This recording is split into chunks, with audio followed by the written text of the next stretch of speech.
Hey guys, hope you're doing lovely. It's Adam. Welcome back to Do You Watch Anime, where I sit down with a guest and ask them, Do you watch anime? And we go from there. And today, joining me is voice actor in such anime as Too Many Losing Heroines, Haikyuu, and One Piece, Kevin D Thelwell. How are you today? I'm doing great. How about you? Good, good. So, do you watch anime? Yeah, definitely. So, how did you originally get into anime? How did I get into anime? Okay, just to clarify, we're talking about how to get to watching anime, right? Yeah. Okay.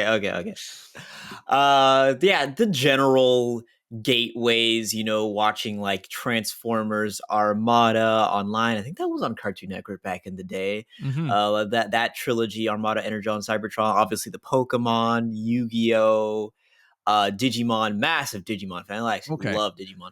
Uh, there's so many different shows that were playing back in the day that just kind of lead you into that, and a lot of stuff like Japanese media, like Power Rangers too. I know it's not Hmm. anime per se, but that's one of the gateways into a lot of Japanese media too. So there's Yeah. so many good shows. So like the ABC Family, Four Kids, Hmm. Cartoon Network, all that jazz. Oh yeah. So, if you could voice any Pokemon, what would it be? If I could play a Yeah. Pokemon per se, I never really thought of that question before, so I'm just gonna default to my favorite, Yeah. and I'd say like Empoleon's my favorite Pokemon. Oh So I'd hell say yeah. I'd kill to voice an Empoleon. That'd be cool. Hell yeah. Um yeah, so how what are some of your favorite anime to watch? My favorite anime to watch. Okay, well, I've got a list, but if we were just to like narrow them down to like stuff that's off the top of my head, Mhm. I'd say Blue Lock is my favorite sports anime, Okay. easily of all time. I'd say one of my favorite animes in general is probably going to be like I really like the Fate series, especially Okay. like Unlimited Blade Works. Oh wow. That's really fun. Love that one. Mhm. And the Monogatari series is Okay. also that's a long one too, but that's one of my favorites. Every time there's a new season that comes out, I'm like on it. That's like one of the hallmarks of that show is like you could have two people in a room talk for 25 minutes, nothing of physical significance ever happens. They don't get out of the chair, they don't move, they just talk around a 4x4 room, and you finish the episode like, this was peak, it's the best thing I've ever watched. Like just the dialogue in this show is so good that Yeah. I love it. Oh my god. When you said Fate, I went, "Oh god." Yeah. Cuz oh my god, there's so much Fate. Some of my friends are into it and they're like, "You should do it." And I was like, "I'm scared."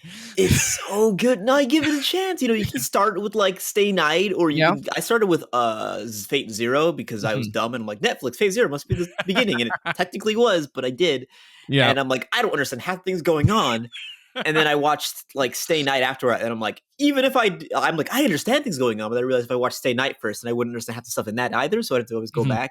It Yeah. doesn't really matter where you start. Sometimes you just start. Oh my god, I love it. So how would you pitch someone who hasn't seen Fate? Oh,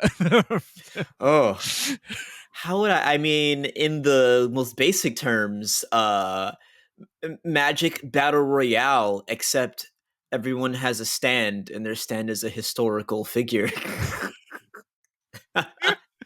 You know what? That's valid. Uh Yeah. That's the most basic. How do I yeah, yeah. pull somebody into watching? Oh my god, yeah. Yeah, every time I bring up like, "Oh yeah, like I haven't watched it or whatever." One of my friends just is like, "You just got to do it." And I was like, "I'm scared." You just gotta jump in. Yep. It's listen. After one season, you'll be a saber stand in no time. It'll be great. Yeah, yeah. One of my friends cosplays Saber, and she's just like, "You don't understand anything." And I was like, "No, you look great." Uh, oh Yeah, my it's god. so good. You'll be saying the hallmark "people die when they are killed" quote in no time. Yeah, I've seen like clips on like Twitter and like online of it and be like, wow, this is really nicely animated. Um So and pretty. yeah, it's I was like, damn. So that's why you should start with Fate Stay Night Hmm. 2006 version, because that is Yeah. not nicely animated. So get that out of the way, because that's nice and crusty from back in the day. You'll have a beautiful CGI dragon that beautiful I use in air quotes. Uh, Yeah. Yeah. so definitely start there, and everything else after that is there's like two crusty looking Fates. Everything else is Mhm. pretty great. Yeah. Yeah. Yeah. Yeah. Get the crusty ones out of the way first. Yeah, I love explaining anime as crusty. It's Yeah. It's a little, a little yeah, aged like a yeah, fine wine, sometimes a yeah, fine milk, but totally. Yeah. yeah. Yep, I get it. I there's some like I'm a huge romance anime fan, so there's some romance anime that are crusty as well. Yeah. Yeah. Those I feel like romance anime, as long as there's not a lot of movement going on, they kind of get away with showing their age a bit Hmm. more because you're not Oh yeah. there to, watch fluid animation usually. You're No. there for for the plot. Yeah. I'm also a Black Clover fan, so it's like Yeah. I know crusty. Black Clover, they allocate their time and effort. Yeah. There's some scenes that Oh. slap Oh in my Black god. Clover. So Yeah. yeah, I love Black Clover too. It's Oh yeah. great. Oh my god. I got into it earlier this year and I'm like, "Oh my god, where have you been all my life?" It's so fun. I need the new season to come out like ASAP. Yep. Yep. Oh my god. I binged through that so quick and I was like, "Oh, there goes 170 episodes Gone in a gone." flash. Yep. Goodness. Yeah, I'm so ready for it. But Yeah. eventually we'll get it. Hey, like I think Yep. Fire Force got a season 3. Mhm. So if that got one, then maybe Black Clover eventually soon. Although Yep. Black Clover did like have what like 170 episodes were like going almost straight for Yeah. like several years. So I guess Mhm. let those animators see their families. That's Yeah. fine. You guys can get 5+ Yeah. years, I guess, to see your families. Then you can come Yeah. back and be back in the gulag. Yeah. Oh my god. So speaking of beautiful animation, you voice Nakamitsu in Too Many Losing Heroines. Um how is it getting like a leading role in an anime?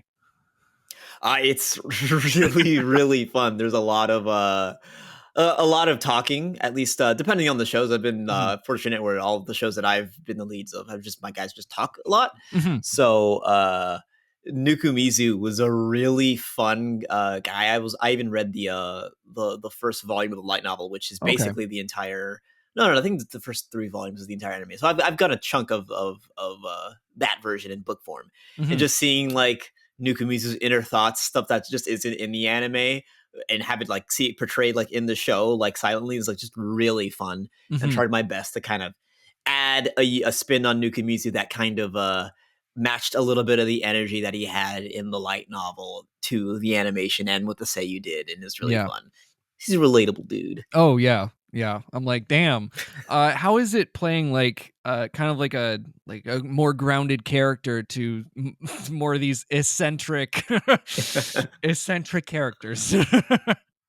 It's really fun playing like this the straight man character Yeah. to a lot of these jokes where people just going crazy, and I'm like, all right, bro, calm down. What are you doing? What's going on?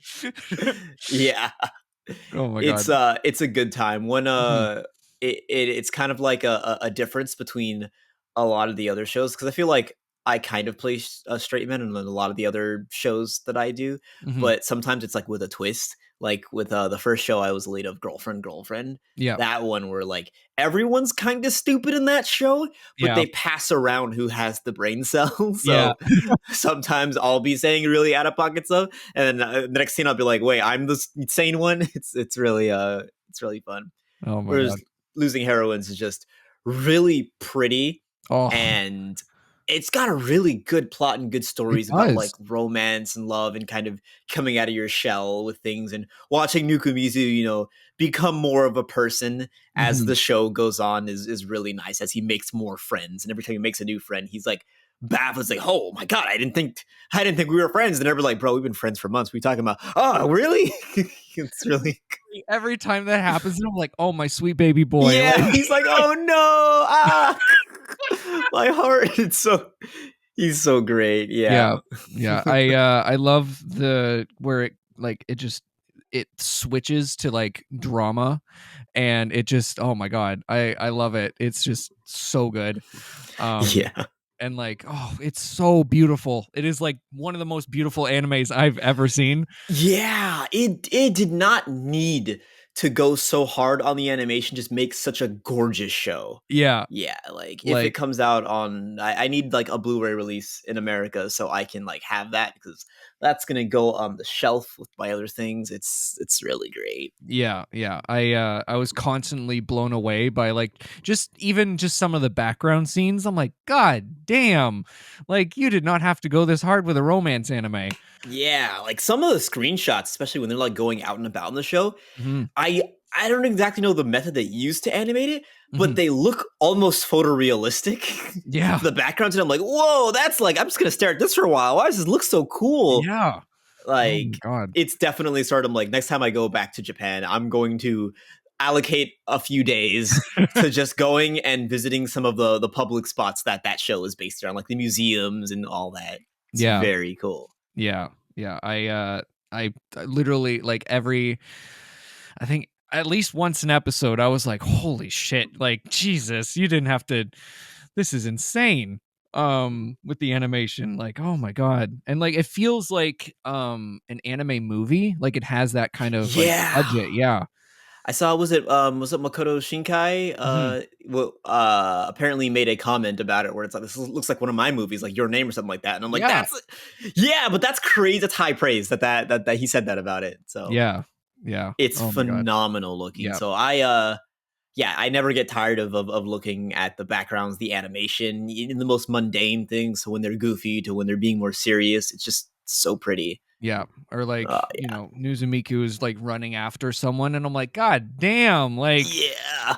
oh my god, I'm used to just like, you know, Yeah, just stocky like, animation or whatnot, but he's yeah. doing the sprints, jumping downstairs, doing all sorts of stuff, catching. It's like it's so detailed. I remember when I saw Mhm. the first episode of this show, I'm like, this show is gorgeous. This show is easily the best, like visually, best visual thing I've seen this season. Yeah. Man, it would be really cool if I could like audition for this show, and then like.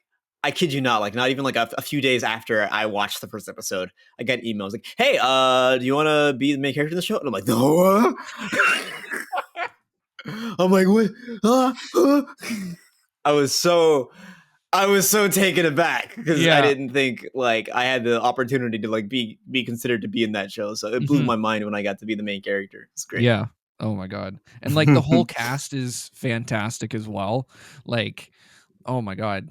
It is so funny and heartfelt at the same time. It's just, oh my god, it's just lovely. It's so great. Yeah, Yeah. I really enjoy it. Yeah. I like it's been one of my favorite like that I've watched this year. Like, god, oh my goodness.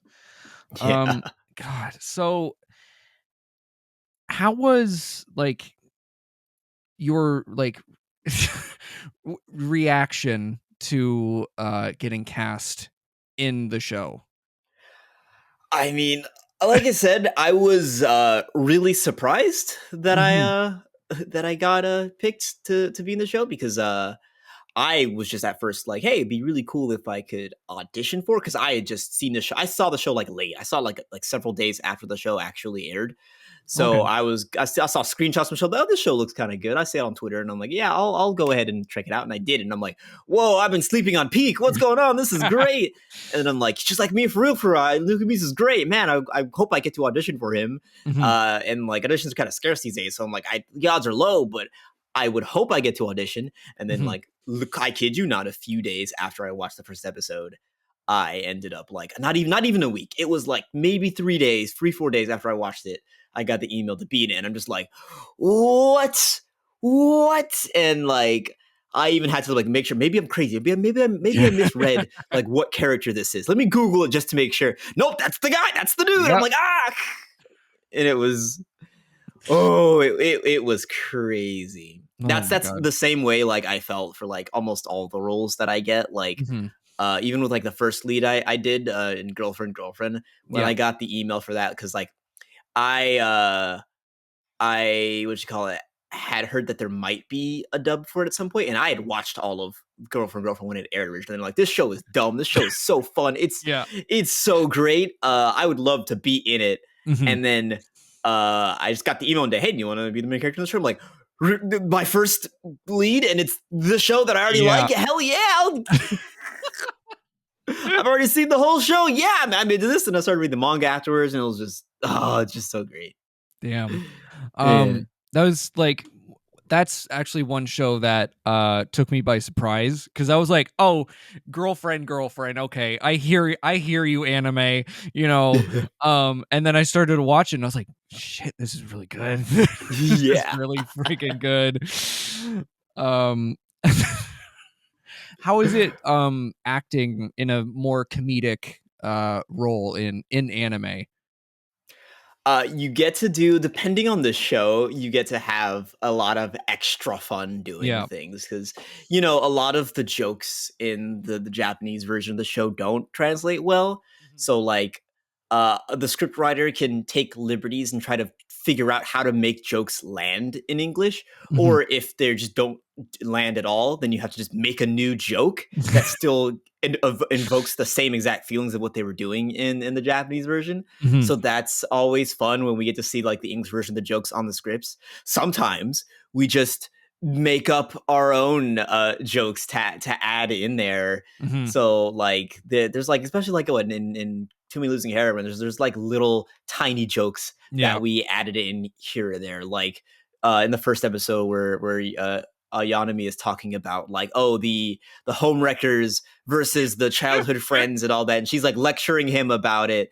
And then in the Japanese, he's like, yeah, I see. Okay, he's doing the Naruhodos and whatnot, which that joke doesn't. We don't really do that in English. So Yeah. instead, I just made him really sarcastic on that. And he's like, I see. Yeah, sure. Like, and it's a different version of him, but still Mhm. still gets the same kind of vibe Yeah. on that. So it's really fun. We do like a little things like put a little like Spider-Verse reference in the in Tomb of Losing Heroines that I hid over there. And in Girlfriends, that show's just even goofier audibly than Losing Heroines. Yeah. We just started like just adding jokes. I think season 2, it got to the point where at least once an episode I was improving some kind of joke, whether it be like a PUBG reference, a Punisher reference. Yeah. Like every episode was some other kind of random thing that we're adding in there. Yeah. Sometimes I would just like change the lines just because it'd be more in character. There's like a scene in the Japanese where Naoya is arguing, with his girlfriend Saki. She's like, "Why do I, smell girls on you? What were you doing? Blah blah blah." And in the Japanese version, he's like, I was with those girls for reasons I can't say." And then it flashes back to all the moments that he was with girls in there. And then he's got like 2 girls on his back where he's carrying them at one point. So then when we were recording that, when we did the first take for that line, instead of saying I was with those girls for reasons that I can't say, I just changed the line as we were recording it to be like, those girls were writing me for reasons I can't say. And then the director at the time, she's like, "You said what? That's not on the script." And I'm like, "But it's in character for him to say that." She's like, "Yes, but." He's dumb enough to say that, and it's very accurate. As a flashback on the screen, they clearly were on his back, right? And so there's little jokes, and that ended up getting put in the show. So oh my god, it's little things that works out. And then like season 1 is when I was like, that's my first lead, so I was kind of getting into it. So I didn't know that you could improv stuff until like the last half of the show, because like the other lead in that show, Brittany Lotta, she's like one of my mentors and teachers, and she's really really great. So most of her lines were improv the whole time. So like halfway through the show, I'm like, oh shoot, I can do that too. But like with Naoya, he's not intelligent like Nukumizu per se, so he doesn't really make witty comments. So he just makes stupid comments. So like we'll do things where like he's talking about he's like explaining to one of the girls' dads how she's really good at her YouTube career and she's really dedicated in all that and blah blah blah. And like in the show, her YouTube is very clickbaity based, where she plays games but has like cleavage or lewd thumbnails and all that. She baits people into watching it. So I changed the line. The director let me change the line. He goes, you don't get it. her editing, her blah blah blah, her this. Your daughter is creating thirst traps on a pro level. Like, just scream that into the microphone, and that got into the show. Oh my god! And the comments on that episode were so fun to watch. Everybody, he said what? It was really, really great. Oh my god. Yeah. Oh my god. One of my favorite anime to like as an example for that is VTuber Legend this year was so fucking funny. Like, literally had me like dying laughing every episode, and I'm like, what are we saying? What are the words that we are saying? We're saying everything we can. Yeah, literally. Like, oh my god. Especially all the like all the meme quotes that I'm like, oh my god. It's insane. Yeah. It's great. Yeah. Yeah, that was one of the shows that I helped with a little bit of the directing on one of the episodes. And yeah, just the script for that is just like wall of text, wall of just saying things. It's crazy. Hi, I'm Steve Yurko. And I'm Tara Sands. Now available from Maji Media is our new podcast, 4Kids Flashback. 4Kids is the company who brought you the English dub of Pokemon in the late 90s and so many other shows like Yu-Gi-Oh!, Shaman King, Teenage Mutant Ninja Turtles, Kirby, the infamous One Piece dub, and so many more. We'll be talking to the people who worked at 4Kids. Actors, directors, writers, editors, producers, engineers, you get the point. And hopefully get the answers to questions both you and I have about the company. I actually worked there as a voice actor on some of the shows. And I was a kid watching the shows and remember way more than Tara does. And thank God for that. Steve is actually a professional storyboard artist, which gives some really unique insights into anime and animation. Subscribe today wherever you get your podcasts. That's the number 4 Kids Flashback. Hey guys, welcome to the Patreon shoutout portion of today's episode. And today we have 2 types of shoutouts, which are monthly shoutouts and our weekly shoutouts. So if you want to subscribe to the Patreon, you get exclusive access to behind the scenes stuff, Patreon exclusive videos, and the episode a whole day early. So yeah, let's get into the monthly shoutouts. Shout out to Jeremy and Ellie. Thank you guys so much. And now the weekly shoutout. Thank you to Buff Boy, Brooke, Blythe, Bunny, Geo, Keith, and Mikey. Thank you guys so much for all your support. If you want to support, link will be down the description. And yeah, back to the episode. So speaking of directing, how did you get into assistant directing? That was I don't want to say accidental per se, but kind of a bit. So I at one point with one of the studios that we had been working with, one of basically the owner of the studio reached out to me and my roommate, and they're like, hey, just putting out feelers there, like, how would you be interested in like sitting down and like watching me direct some shows and stuff like that, and kind of, just learn the ropes and things like that. And I'm like, okay, sure. So I did that. I sat down, like, got here at my desk in my room, and was when we were doing remote recording. So watched a bunch of actors from all over the country and kind of just learned a lot. I sat there for maybe like 40 hours, I'd say. Holy just shit. Like watching shift after shift of different shows. And we did that for a while. And then me and my roommate were like, wow, we learned a lot just from sitting there. Like, we learned a bit about directing. We learned a lot just from the other actors and techniques and stuff like that, and just made us better actors, from just observing. And we're like, a few weeks went by, like 2 months went by, and we're like, oh yeah, a few weeks. I'm like, we want to do that more, because it was very educational. So we reached out to the producer that brought us on, the owner of the studio, and we're like, hey, we'd be into watching some more if you've got more sessions to watch. Then, like, I say like a month or two passed by and we got nothing. We're like, oh, okay. I guess they don't want to give us more. Fine. And then we got an email back, and they're like, hey, so I got a show. Do you two just want to direct that show for me? And we're like, oh, Jesus. And we're like, oh, okay, no trial runs. Got it. All right. Head first, Jesus. Yeah. Okay. Yeah. And then so we ended up like directing a show. Sadly, showbiz is showbiz, but that we did the whole show, and the show got canceled for very random reasons. Like even though we recorded the whole thing, it's out there somewhere in the ether waiting to be licensed or whatever. But yeah, so we dubbed the whole show, and then that show got canceled. We felt bad. And like all of our hard work over, like I want to say like 3-4 months, just we'll just never see the light of day. Yeah. And I'm like, I want to do more. So then I reach out to Crunchyroll. I'm like, say, hey, like I helped direct a show at this other studio that you guys, own. How about like you guys need any assistant directors over there, with what you guys are doing? And they're like, oh, okay, yeah, we can train you in our specific methods in house, and then we can see what's going on with that. And that's kind of how I got my first steps into assistant directing. And now I do it here and there pretty often, all the time. Yeah, that's oh my god, just being thrown in like head first. Jesus Christ. Oh my god. So how does being a voice actor and / director help your like kind of like directing? Sorry. Yeah. I think directing helps my acting a lot because I'm sitting here on the other side.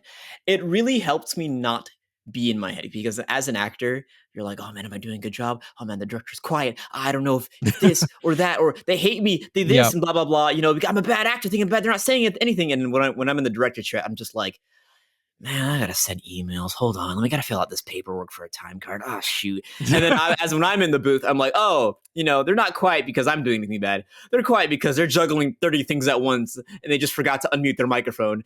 Yeah, there's so it's not that bad. And then as an actor, like it helps me with directing because I'll know like little things that help me in the booth. Like I'll know, oh, this actor is having a really hard time saying these words. And I'm like, oh, I also have trouble saying certain words too, just based on how my mouth is shaped. So what I'll do is I'll just rearrange a line and switch a word here or switch a word there, or just change the wording of something just to make it flow out of somebody's mouth better. And that just makes sessions go faster. So, being an actor informs my directing a lot, and then being a director, and helps my acting a lot as well too. Yeah, I love that. So when picking an anime to watch, what are some of your like, it's got to have this, it's got to have that, like kind of guidelines? I don't know. It's an interesting question. I don't think I necessarily have a specific guideline for a show that I watch. I love just over the top shonen. So like, the Hunter Hunters, the My Hero Academias, one reason why I like Blue Lock, because it's sports anime, but it's kind of just like the Hunter Hunter of sports anime because of just the power system and all that. Like you might as well have Nen introduced in Blue Lock, because that's just how they act. Yeah. So that's kind of how it is. I know I'm like a sucker. I love slice of life. I love rom-coms. One kind of slice of life that I really, really like, that I don't think I've seen one yet. I've seen like a handful of them. I don't think I've seen one yet that I dislike, but this is not an actual genre, but the genre of like dudes who have no business raising kids accidentally having to raise kids is just so entertaining to me. So like, your Buddy Daddies, your Spy Family, your Yakuza's Guide to Babysitting. There's one that I'm in, a Raising Kids in Another World, is also one of them. I'm like, yeah, these are just satisfying to watch. These are adorable. They have, their action drama scenes, when needed to be. They just, hold the whole gamut. It's just fun watching, these trained killers or isekai protagonists figure out, I'm like, shoot, how do I teach a child what an apple is? All right, let's figure this out. It's why I love Eraserhead's relationship with Eri. So I was like, he's the best dad. I love him. Yeah. Oh my god, I freaking love that genre of just people who have no business taking care of children. They figure it out as they go. Yeah, literally. They're like, here's a gun. No. Yeah. Oh that's my god! Exactly what it is. That's an episode of Buddy Daddy. Yep. Yeah, exactly. Do a crime. Here's a gun. Oh my goodness. So with Blue Lock, what are some of your favorite parts about Blue Lock? Oh man, all of it. But no, like especially in season 1 and just Yeah. throughout the show, because I'm reading the manga too, Mhm. on Amazon, and just the journey of how the main character Isaki, Mhm. how he reinvents himself for each challenge he has, how like he doesn't always win, but he learns from his defeats and he uses them to inform what he does later, because his whole thing is he's fighting all of these talented soccer players where in his mind he isn't talented, he does not have the same physical abilities they do, or just the same sheer genius they do, as he says it. And he becomes adaptable and figures out how to overcome them in his own way. So even if he isn't on paper up to snuff with these guys, he figures out ways to close the gap, and the people around him, he figures out ways to push them to go to new heights as well, to Mhm. help further his own goals. And that's what's just really good, and they'll in turn surprise him and push him to go even farther as well. Yeah. Oh my god, I love that. I Yeah. I when I watched I watched the first half of the season. I have to pick up the second half, No. but I was like, this is batshit insane. It's so when you get to the second selection, when you get to the Mhm. second selection, that's where it peaks. Though you get to the other matches.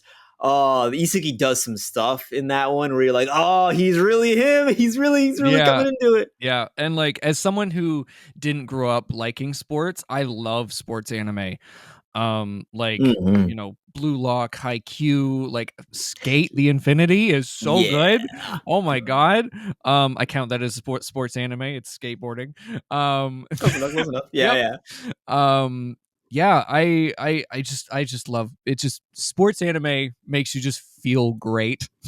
I think it's the chasing goals thing. It's the shonen typical. Yeah.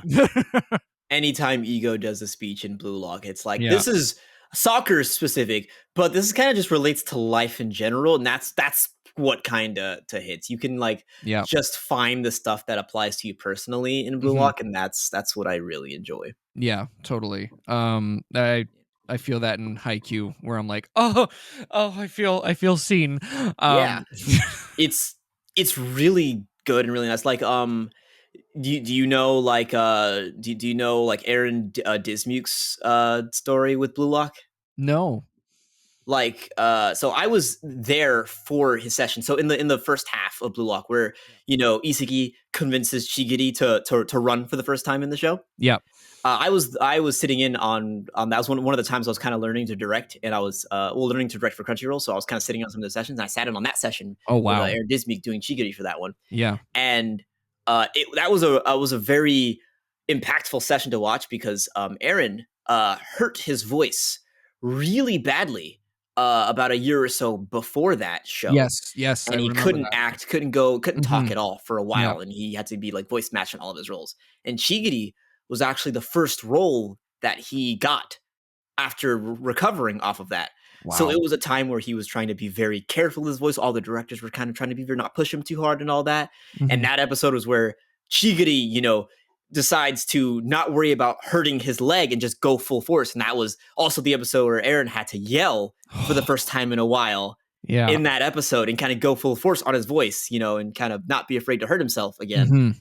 And that was one where he started tearing up during that scene, during that episode. He's like, this is so relatable to him. And I'm sitting there like, oh my God, I'm watching something really special go down, not just in this episode, but just in life happen Mhm. right here. Yeah.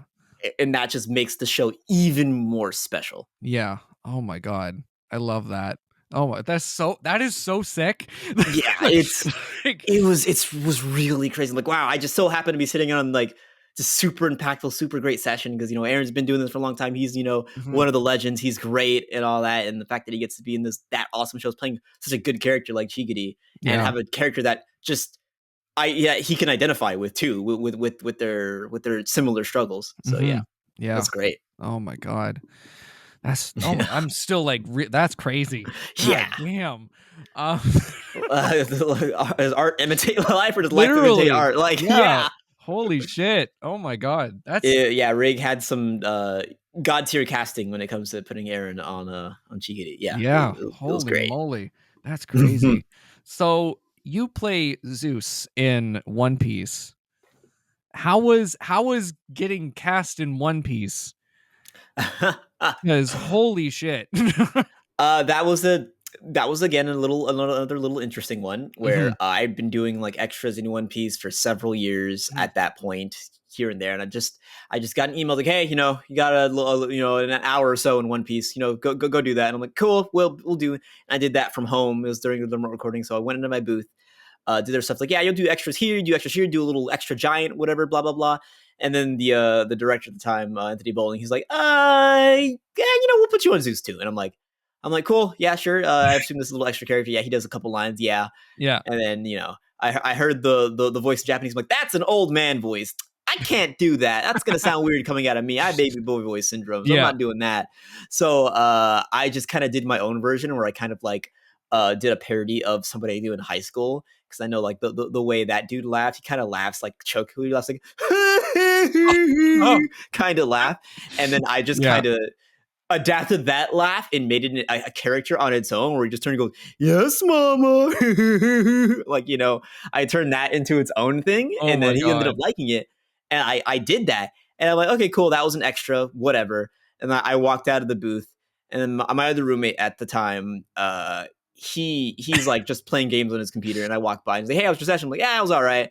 I'm playing some cloud guy, I guess. He's an extra. And then my roommate's like, cloud guy? You mean Zeus? And I'm like, oh yeah, that was the name. Why? What about it? Zeus, as in Zeus, who like basically joins the Straw Hats. And I'm like, he what? And then he like explains to me what happens. I'm like, oh, what the heck? I had no idea. I was completely ignorant until my roommate told me, and I'm like, oh shoot. That is so funny. Yeah. So yeah, and he's still in the story. So I'm like, oh, that's really sick that I get to play this character who gets to like basically travel around with the Straw Hats. It's awesome. Oh my god, Jesus. Yeah.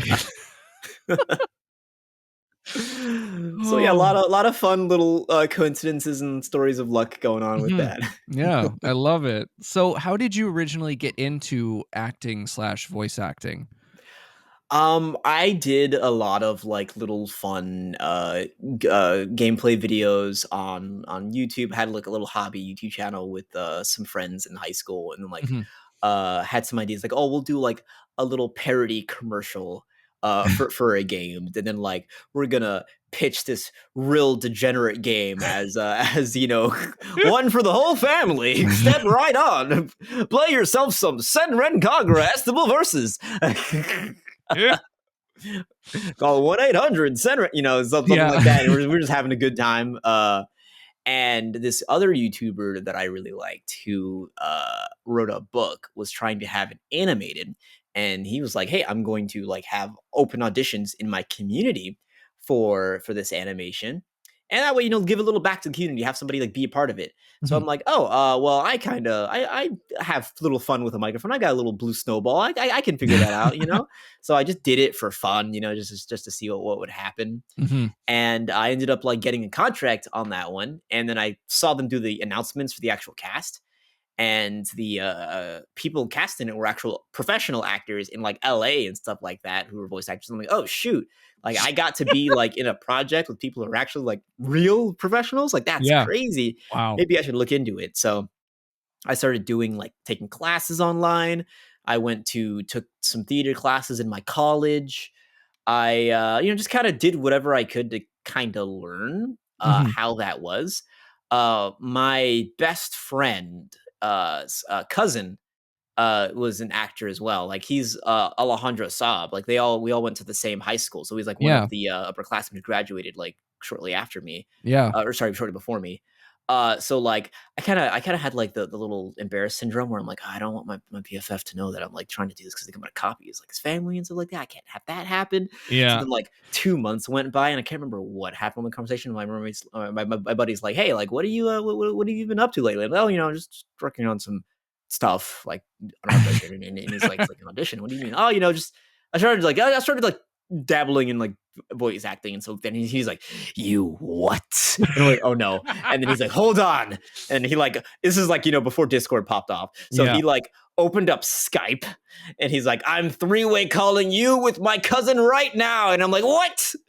And he got us all in a call, and then like Alejandro was like directing something. I think it was like directing Freedom Planet somewhere, and he's like, "Hey, what's up?" And he's like, "My BFF is doing acting. Give him tips. Tell him how to do it." And then he's like, and I'm like, "Oh no!"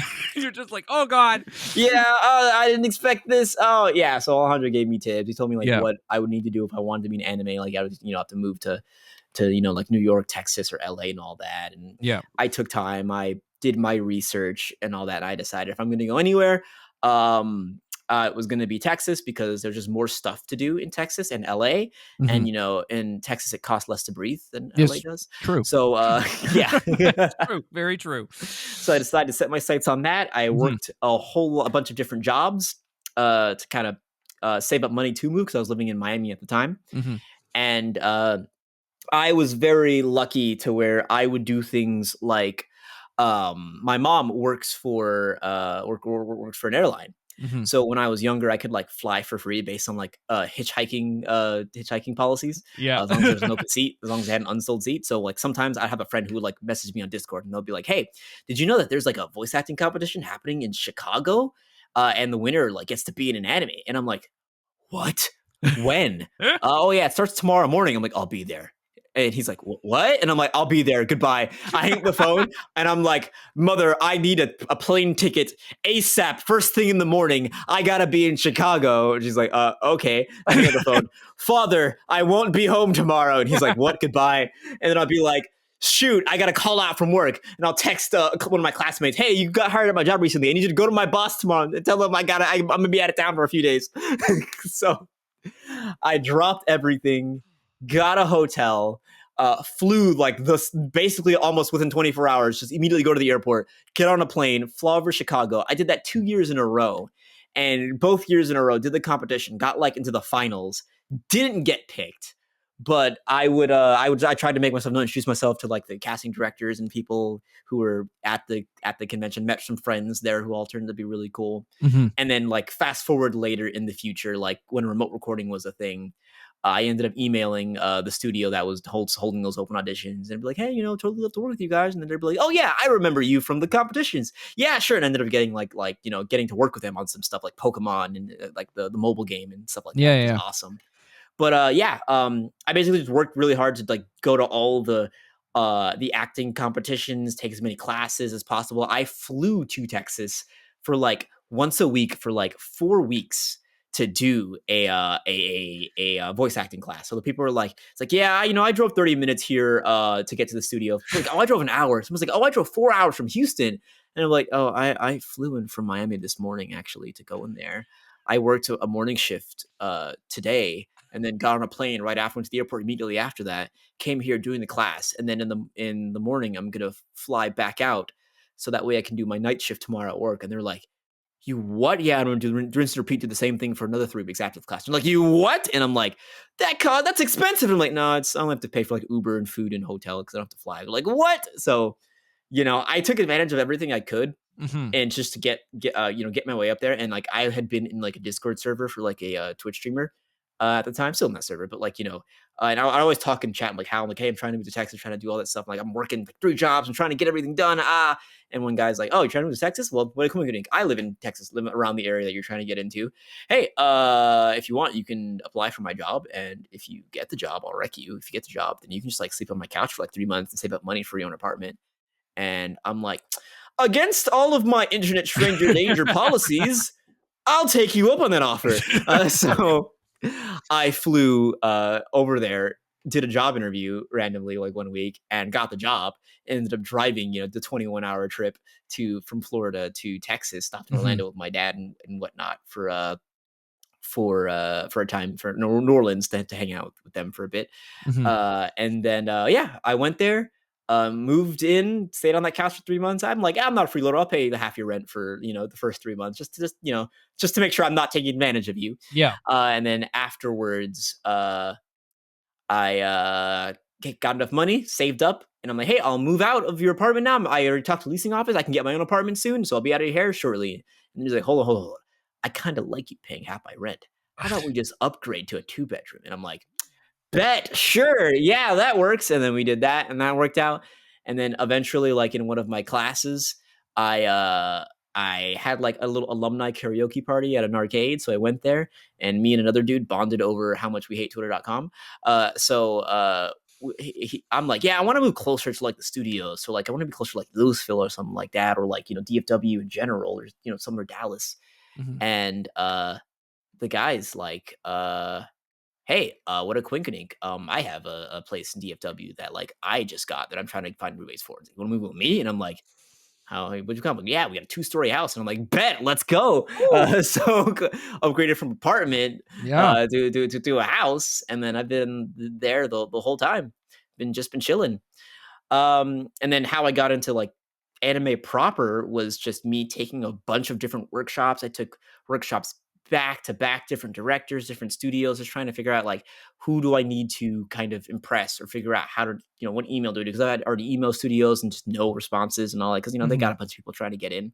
Of course. So one of these classes I took, I was building a TV stand one day, and I get a call from one of the people who's running like a studio that holds classes, and he's like, "Hey, are you coming?" And I'm like, "Coming to what?" Like, the class that you bought. And I'm like, "Oh no, that's today." And then I like darted out, sped down the highway, got to my class late. I needed like a monologue for the class. Completely forgot that I had to prepare because I forgot the class was happening. So as I'm walking in the elevator to get up there, I pull out like Google 1-minute monologues, find a monologue, cannot memorize the entire thing in time. So when I get in there and I'm late, so it's my turn to go immediately. So I just kind of skim the gist of what the monologue is about, and I make up half of it for the rest of the monologue. Yeah. So I improv it, and then after I'd done, I kind of got like a whole round of applause. Like, that was really good, and I'm like, cool. That sounds like a come from the heart. And I'm like, yes, I did. I made it up, but and I got really good marks on it. And we did the whole class afterwards, even though I came late. And a lot of people in the class are people I still like am friends with today. But like at the end of that class, the director was like, "Hey, you did really great. You did awesome." And after the end of it, I waited till everybody left, and I went to the director, and I was like, "Hey, like, I really appreciate your kind words. You said are really great." And I'm like, "I'm ready to do this kind of thing." But like, I've heard that from several people already, and still haven't gotten even like an opportunity to try out, not even an audition yet. Like, what do I need to do to get my name on the tables at the front of it, so at least people know I exist? And then the dude's like, laughs. He's like, "Don't worry about it. I'll look forward to working with you in the future." And I'm like, "Sure, whatever, bro. Yeah. Just telling me so I can get a better face. Understandable. Thank you. Have a nice day." Yeah. And I go, on my merry way. And then like a few weeks later, I get an email. It's like, "Hey, do you want to come into the studio and do some extras in Ace Attorney season 2?" And I'm just like, and I'm like, "Oh, he wasn't jonesing me. He was being real." Yeah. Oh my God. I'd shit my pants. Yeah, I was through the moon. Like, the amount of times that I've screamed because of an email, it's man. Yeah. Yeah. It's great. So yeah, that was basically the gist of how I, got my first anime gig. Yeah. That's I damn. That's a holy shit. That's a story. Yeah. Holy I respect the hustle. Yeah. I'm damn. That Rise and grind. exactly. Shit. Well, that's also why I like asking the question, like, what was your reaction to finding out that you got this part? Because everyone's is either the same or like completely different, where it's either like, "Oh my God," or like, "You're lying." Like, there was one I think I forget who it was, but someone was just like, read the email and went, "No, no, no," and it was like, "Nope, you're is this spam?" Like Yep. Every time I've gotten a cast announcing email, I gotta double check. Like, let me just Google this just to make sure. Like, what is this character they're talking about? And yeah. it's always the funniest when it's a show that I like. If it's a show I do know, I'm like, wait, no way, no Yeah. way. But the show I don't know, I'll be like I voiced the main character in like shows like Beast Tamer and Am I Actually the Strongest? When I Yeah. got the emails for those, I'll be like, yeah, can you play Rain Shroud in the show Beast Tamer? We don't know, how much recording he's gonna have, and I'm like, who is this guy? Google Rain Shroud from the show Beast Tamer. Yeah. Wikipedia is like, Rain Shroud is the Beast Tamer in Beast Tamer, and I'm like, oh wait, he's the main character.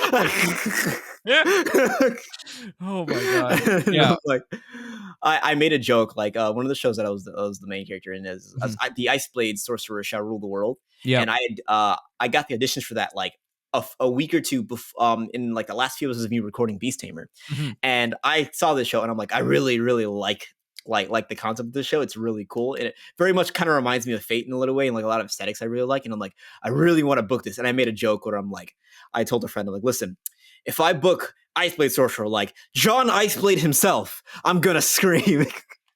And then like a week later, I got the email, hey, yeah, we'd like to book you on Ray White, an Iceblade Sorcerer. I'm like, I got John Iceblade, let's go! Like, it was crazy. Yeah. One of my favorite stories from asking like what was your reaction was Mauricio Ortiz Segura got cast in I want to say it was Kaiju, and he was on the toilet when it was happening, when he got the email, and I was like, well, at least and then he was screaming on the toilet, and I was like, Jesus Christ. He was going further beyond. Yeah. Mauricio's one of those people that, also did like similar grinds to me, because I've helped out with voice acting workshops in the past that Mauricio was taking. Yeah. So I remember him being in classes, and then now he's like, booking his own main characters and things like that. So, that's just the path that we take. And it's cool to see other people like kind of do the same path that I did similarly. Make that as well. Yeah, totally. So how has your relationship with anime changed since going from a fan to being in the industry? I'd say not much. I still enjoy most of all the same shows. I just, look at things in a more critical eye, because then, like, when I'm watching a show, I'll be like, all right, if I was in this show, how would I act out when I'm watching like the Japanese version and stuff like that? Like, how would I do that? It's like, oh, the slaps look weird. Oh, blah blah blah. Or what do these words mean? Like, or these subtitles. How would I, rewrite that to fit an English script? So it's not like I'm thinking about that all the time, but it's something that does come up sometimes where I'm like, oh, that, my work brain kind of turns on, but I can turn it off to just enjoy what I'm watching. Yeah. I'm kind of the same way, where like I'll be watching an anime and I'll be like, I know them. And then I just have to be like, okay, you got to shut that off. The amount of times where I'm like, I know that voice. I know that person. Is crazy. So what have been some of your favorite anime like this year? My favorite anime this year. Yeah, version 24. Windbreaker is super good, super well animated. Obviously, Two Losing Heroines is super de-duper goated. So those are, I'd say those are like some of the top shows that I watch, where like every episode I'm like, peak. It's great. It's peak. Like I said before, Monogatari had a season this year that was so good. It's so freaking good, man. Man, there's just so many shows every year that, unless I have a list in front of me to remind me like everything that I have watched, it's good. It would be very hard. I know Viral Hit is something I recently watched, and that was also a really good show. Yeah, I've heard good things about that. Yeah. That's a really nice one too. So just a list. But off the top of my head, those are the ones in my most recent memory that I'm being like, yeah, those were strong through and through. Those were fantastic shows. Yeah. Have you seen the new Pokemon like show? I have not. The one with like the two main characters, right? I have not seen that one yet, and I really should be. Is that Netflix? Yeah, it is. Netflix? Okay, then I'll have to marathon at some point. Yeah. But I have not, though, yeah. It is so good. Like, the animation looks fire from what I've seen, too. It is. Oh my God. It brings you, it has a like a classic feel to it. which is nice. But like with obviously new, cast and everything. But yeah, it's so good. Also Xeno as Fuecoco is iconic. Yeah. Yep, because all I can hear is Xeno, and it's so funny. Oh, that's great. Yeah, Let's check it out. yeah. But yeah, it's oh my god, it's so good. What has been kind of your favorite like region of Pokemon? My favorite region Mhm. is Sinnoh Generation 4, Okay. but objectively, I think Gen 5 Unova is probably the best. Mm-hmm. But I do have like Gen 4 is like, cuz my first Pokemon game was Crystal, so Gen 2, and Okay. I was too young to comprehend how cut works Yep. back then, so I couldn't get past the first tree in the game as a kid. So I ended up restarting my game several times. I just thought I was doing something dumb. I just thought I was missing a puzzle or something like that. So I restarted my game several times, and then eventually got old enough to realize, oh, I needed to use an HM and use that on the tree, and that's how that works. Cool. But then at that point, I had restarted so many times and gotten bored that Yeah. instead of choosing the starter Pokemon that I wanted, I ended up choosing Cyndaquil because I was just trying out different combinations then because I just couldn't get past it anyway. Mhm. And I also chose a girl, and then I got past it, and I'm like, I don't trust myself to restart this game again and figure out how to get past this once more. So I'm just gonna play this whole game as a girl with Cyndaquil. Screw it. I'm afraid to restart it again. Yep. Yep. So I just did that. That was my first real Pokemon experience. Yeah. And then I ended up like seeing kids playing like Ruby Sapphire, Mhm. Emerald at school.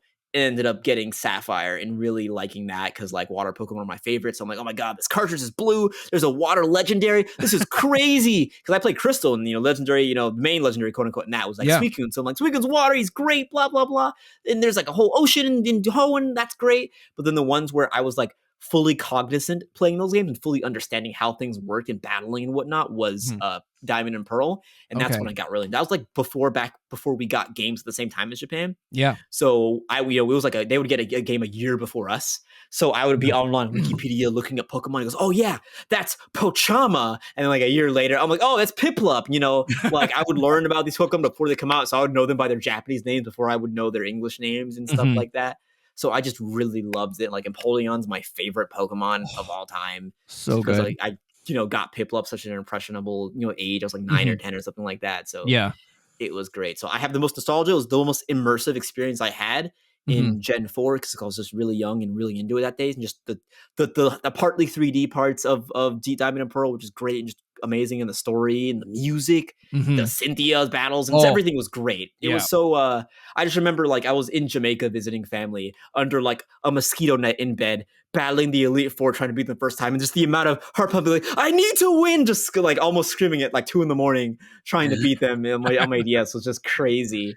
Oh my god. So that was really fun. But I do remember like playing Gen 5 and thinking, man, Gen 5 is the culmination of everything they've done before and just getting the vibe of the original 151, but having it new Yeah. and just fresh while still being core Pokemon, but still being different in its own way. A reinvention of the series was Black and White. And the Yeah. story Oh. was so phenomenal Yeah. in Black and White. So that's why I say it's objectively the best. Mhm. Although a close second in stories would be like Sun and Moon, even though the gameplay for that one was really slow. Yeah. Sun and Moon, like the whole Lily Lucamine storyline, not Ultra Sun and Moon, because that game we don't talk about that one, No, but we base don't Sun talk and about Moon, that. phenomenal, amazing, like almost brought a tear to my eye how great the story was with that family. Yeah. It's dark. Yeah. So my relationship with Pokemon has been like this. So like Yeah. I pick it up and I drop it, blah blah blah. So I grew up with the original 151 obviously, and then Johto came in when I was like young, like Mm-hmm. 10 11ish. And then I kind of fell off a little bit, and then I got back into it when X and Y came out. And that's straight up, those Pokemon are some of my favorite Pokemon in the whole series. It's X and Y. I felt a little bare bones because of the generation jump, but Yeah. X and Y the post game for competitive was so well made Yeah. that that's the first Pokemon game where I broke the counter on. My counter says 99959 and just stopped years ago. How much time I put into that game. Jesus. Oh All my the god. breeding, all the battles. I Yep. got deep into it. The IV breeding, the EV Mhm. training. I was out here throwing hands at school with all of my friends with that. It was great. Yeah. Oh, Yeah, as soon as I saw Fletchling, I was like, "Oh my god, I love you." And then I was like, "There's a wrestler Pokemon? Excuse yeah. me?" And then I was like, "I love him." And I just want he's like my second favorite Pokemon now. As soon as like he's a luchador and I was like, "Down, he's a bird." Down, Bird like, up. yep. Greninja's great. Yep. One unorthodox Pokemon that I really like in Gen 6 was Mhm. Barbaracle. Okay, yeah. Yeah, that one's really good. Like whenever I would like train up the most dastardly strong Barbaracle possible, and then whenever I was battling friends, we would just make if you know the old cartoon, I think it's Disney, like Dave the Barbarian. Yeah. So Yeah. so we had the theme song. He's the Oh my barbarian. We would just god. change it to Barbaracle every time he gets a Jesus. kill. It was really fun. Oh my god. Yeah, Yeah. And the anime for like Kalos, I guess, was yeah. so good. Like we binged that like real quick and I was just like, I don't want this to end. This is so good. Like I cried at the end. Like why like there's uh, some Serena gets some great moments in that one. Oh my god. Greninja gets great moments. Yep. Serena gets great moments. Just yeah, there's a lot of nice Yeah. stuff in that Yeah. region. Yeah. Oh my It's so good. Have you played the mystery dungeons? Yes, I just started the one that's on the Switch, the Game Boy Advance one, I think. Yeah, okay, that's a Um Blue Rescue Team. yeah. Yeah, that one's really good. Mhm, If you have or haven't, mhm. highly recommend. I wish they would port this game already, but Yeah. if not, but playing Mystery Dungeon Explorers of Time, Darkness, or I think Sky is the definitive version. Like it's Yeah. the Emerald of that one. Mhm. The story in that Yeah. might be the best Pokemon story they've made. Period. Hell yeah. It's top 10 for sure. Yeah. That moved my heart. Like Damn. yeah, Yeah. it's really good. It's Mhm. really like dark. Like things happen. Like phenomenal story. Phenomenal story. Oh yeah. When I'd never heard of it before like a year and a half ago. Because my partner was like, "Yeah, there's this old Pokemon game, blah blah blah." Or not old, but like that I Yeah. used to play. Like and I was like, "What? What is this?" And they're like, "Yeah, you're a Pokemon and you solve mysteries and like, all that fun stuff." And I was like, "What are you talking about?" And she's like, "You never played this?" And I was like, "No. Like, what is this?" And she's like, "This is like one of my favorite games. What the hell?" And then she pulled it out and I was like, "This is really fun." Like, It's really good. You control the Pokemon, you do your stuff. Like yeah. in the later entries in the series, I think like Gates to Infinity or Super Mystery Dungeon, Mhm. they added a mechanic to where if an enemy defeats you in the dungeon, the enemy gains XP, and some of the Ooh. enemies evolve. Oh, So it's really that's crazy to like have terrifying. your whole team have like a little Caterpie in the back, and Yeah. your Caterpie gets ambushed by like something else. So Yeah. like a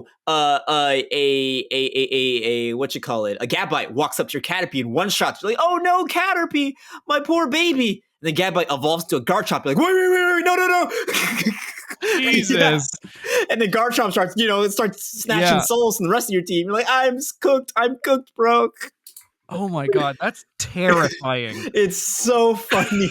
But yeah, it's terrifying when it happens. It's like Yeah. protect your little ones because Yeah. they will losing a life not only sucks for you, but it could make it your day much worse. Yeah. Oh my god, that's crazy. Oh Yeah. my goodness. So so before we It's great. go, what's some advice you have for people wanting to get into voice acting or acting in general?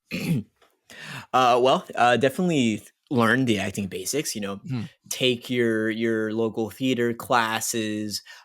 Voice for the stage, super duper great class that I took in college. That's phenomenal as well.